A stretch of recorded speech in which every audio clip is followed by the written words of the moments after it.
It's the Happy Families podcast. It's the podcast for the time-poor parent who just wants answers now. And when we can actually read one another and say, I know you've given everything you've got. I've got more to give right now. I'll take care of the kitchen. I'll look after dinner. I'll look after the kids. I'll take the dogs for the walk. I'll do the thing. To me, that's the secret. I'm showing up with my 100% of what I've got. And now here's the stars of our show, my mum and dad. So just recently you sent me a clip from Brene Brown. It's been doing the rounds. It's been, in fact, not just doing the rounds. It's gone absolutely viral. It's blown up all over the place. Are you going to introduce us? Are you going to start the podcast? We've started. Hello, I'm Justin. I'm Kylie. We are the Coulsons, and this is the Happy Families podcast. You sent me this clip from Brene Brown about a 50-50 marriage. She's saying that marriage is not 50-50. It doesn't work like that. And I thought we should play it because the whole world has just about heard it and has gone nuts in social media. And I just think we need to have a conversation about it. Everyone says marriage should be 50-50. It's the biggest crock I've ever heard. It's never 50-50. Yeah. Ever. And so what we do is we quantify where we are. So if Steve comes home and he'll be like, I got 20. Just in terms of energy. Just energy, investment, kindness, patience. I'm at 20. And I'll be like, I'll cover you. I got you, brother. I'll pull the 80. Sometimes we come home, which we have done a lot. My mom has been sick and I'll say, I've got 10. And Steve would, 2 days ago said, I'm riding a solid 25.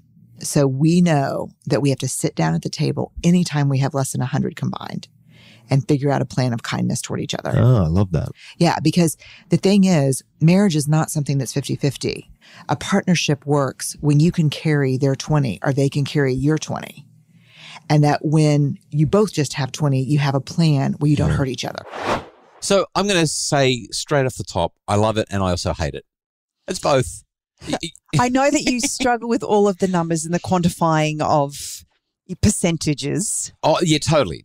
Like the whole 50-50 thing, that just doesn't resonate for me at all. One of the things that I have loved about our relationship is we have always strived to bring 100% to the table. Yeah, so the narrative that I grew up with was that if you only give 50%, if you both walk in and say 50 plus 50 equals 100, if I only gave you 50%, you would feel that. You would know that. And you would feel like I was only giving you half of me, half of my heart, half of my enthusiasm, half of my loyalty, half of my energy.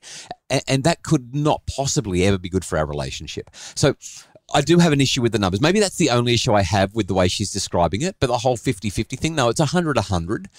In fact, sometimes... And two 100s make a stronger, better whole. Yeah, the two 100s actually add up to 100%, I guess, which is kind of, mathematically it doesn't work, which is why she's saying 50-50. But just if I don't show up with 100%, you can feel it. When I walk into the house and I'm not 100% present, when I'm not 100% showing up, you'll usually say something to me.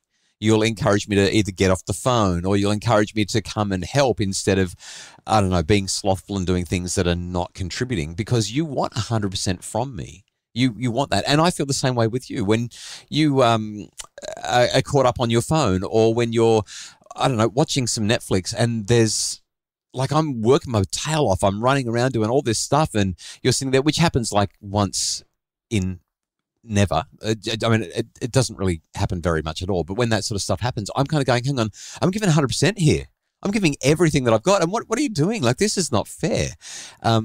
So the whole 50-50 thing, I really struggle with because I've just grown up believing that you don't bring 50% to your marriage. You bring 100% to your marriage. So if we can just leave the numbers out of the conversation. Yeah. I think the acknowledgement that from time to time, each of us is not able to bring our 100% to the table. Yeah, my 100% today is going to be different to my 100% on Sunday or next Thursday or whatever it is. My 100% on one day might be the equivalent of 70% on another day or 20% on another day, but it's still my 100% so long as I'm showing up with it, right? And I think that is just, it's such a powerful concept to think about and believe. If we're in a partnership, and I love how she uses that word, a partnership, which means we actually come together, we partner together to support and help our family to grow and flourish, then I have to believe that in spite of the fact that today what you're bringing to the table may not be what I have experienced in the past, that you are still giving me your 100% today. Yes, that's exactly what I'm saying. And you can tell whether somebody's showing up with everything. Like, you can tell by looking at me whether I'm completely spent and I've had a massive day or a massive week and I've got nothing to give. You can tell just by looking at me, and likewise with you.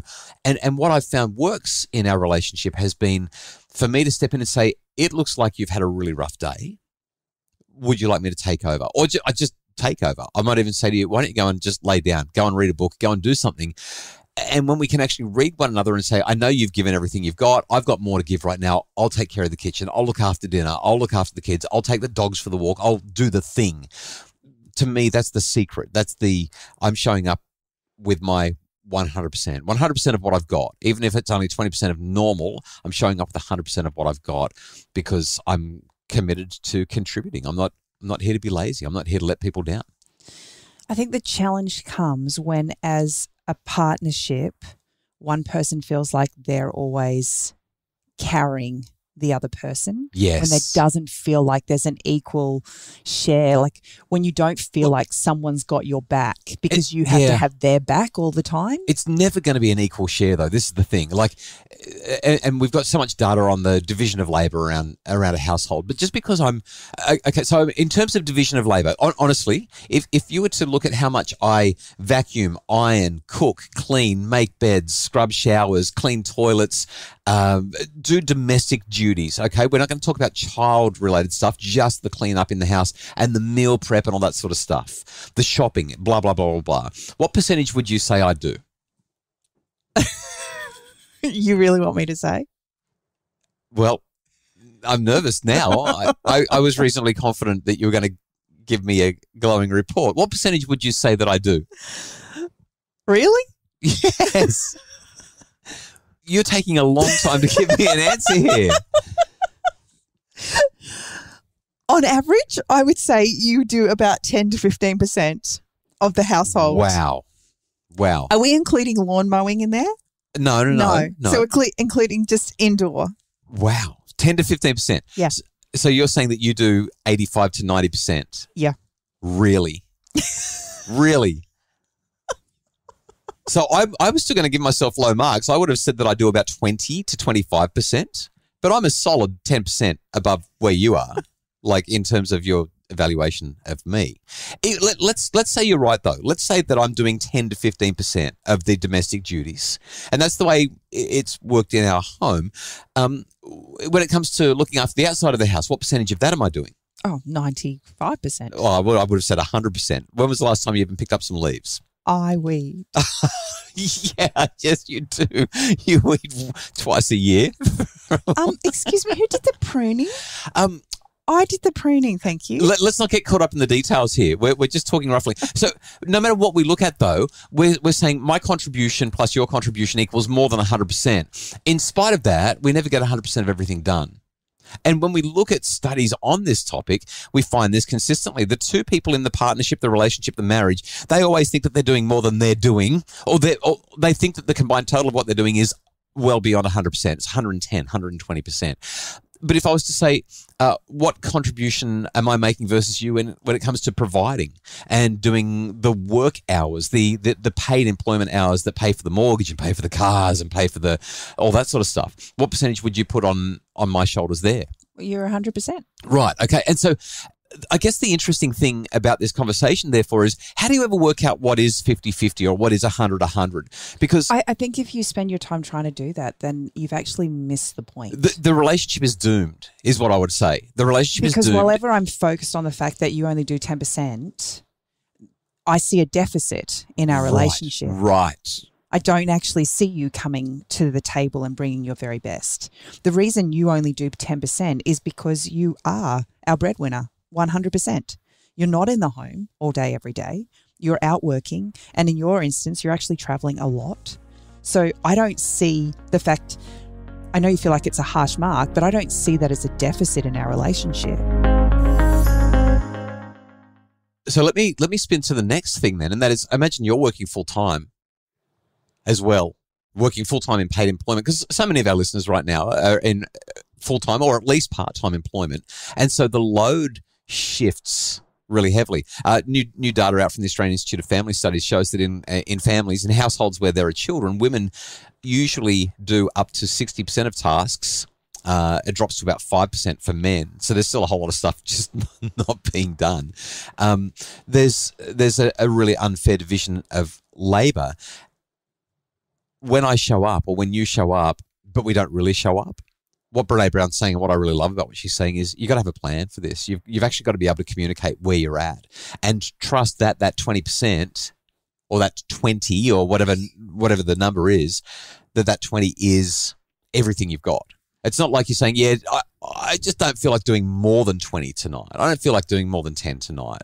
It's all I've got is 10 or all I've got is 20. To me, that's the critical thing. And I think in the early stages of our relationship, I think it was much easier for us to bring 100% to the table more often. Yes. And we're getting older and tireder. When you were struggling, for instance, I was able to carry that because I was fresher, younger, had more sleep. And yet as we've gotten older and the challenges and the stresses have increased with age and just responsibility in life. Yeah.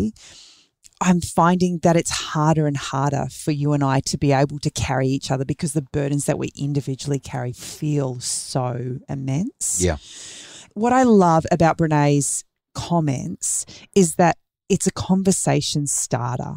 Yeah. It's an opportunity to sit down as a partnership and look at the three things that we talk about all the time in our family. What's going well, what's not going well, and how can we improve? Like, where are the areas that we need to kind of come together with a solid plan to make family life better? Yeah. Yeah. The idea that what's my plan of kindness when I'm at less than 100? It's a nice idea. What's my plan for my investment, my energy allocation when I'm at less than 10? Like, how are we going to work this out together? You know, if you've got two partners working in the home, then working out when you're coming home and you've only got a solid 10 between you, what is the most important thing that needs to be done before you head to bed? The pizzas have to go in the oven, frozen pizzas in the oven. And just leave it at that. Yeah. You can't do everything when you're working on a 10. Yeah, fried eggs. I mean, last night I was speaking and you were on your own. And when I checked in with you on my way home, I said, what did you have for dinner? And you said, toast, because sometimes that's all you've got. So that's all you have. What matters, though, is that I really think this is the key thing, that you show up. You show up with everything that you've got. And if all you've got is 10 or 20 or 30, or who cares what the numbers are, really? If all you've got is X, then you show up with X. You don't show up and say, well, I've got X, but I'm only going to give you half of that because I really want to spend some extra time on Facebook tonight. I want to spend some extra time on my social media feed. No, that's not okay. We want people to show up and give their heart and their soul, 150% of what they've got. I think the real word, you've just said it's a heart. It's that you give your whole heart, and whatever that looks like in that moment, it means that I also, in giving everything that I have, offer you compassion. If I can offer you compassion in that moment, recognizing that you are doing the very best you can in spite of the fact that I need more from you in that moment, then my love for you continues to grow. And my ability to work with you, with whatever we're able to collectively bring to the table, life's better.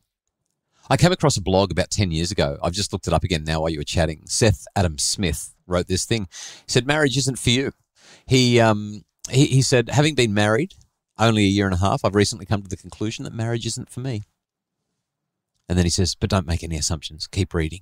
And essentially he gets to this point where he's trying to work out, do I or don't I marry Kim? Is it a good idea? Is it a bad idea? Is she going to make me happy?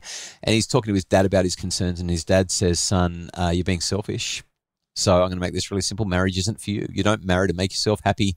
You marry to make someone else happy. More than that, Your marriage isn't for you. You're marrying for a family, not just for the in-laws, but for your future children.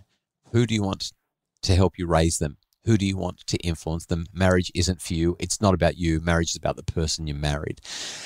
I really like some of that. There's a little bit that I don't love as well. Like you don't marry to make somebody else happy. That could potentially be a way to be miserable. But you and I married, and my overarching objective is to make sure that you feel great in our marriage. And that's how I bring my 100%, even if I'm only doing 10 or 15% of the housework, which I still contend is not fair. It's me saying, how can I make a difference for you today? That's, to me, what Brene's kind of getting at. And like I said, I don't love the numbers, but I love the principle. And I'm glad you sent it to me. Thanks, honey. The Happy Families podcast is produced by Justin Rulon from Bridge Media. Craig Bruce is our executive producer. For more information about making your family happier, you can follow Brene, of course, but check out what we do at Dr. Justin Coulson's Happy Families on Facebook or happyfamilies.com.au.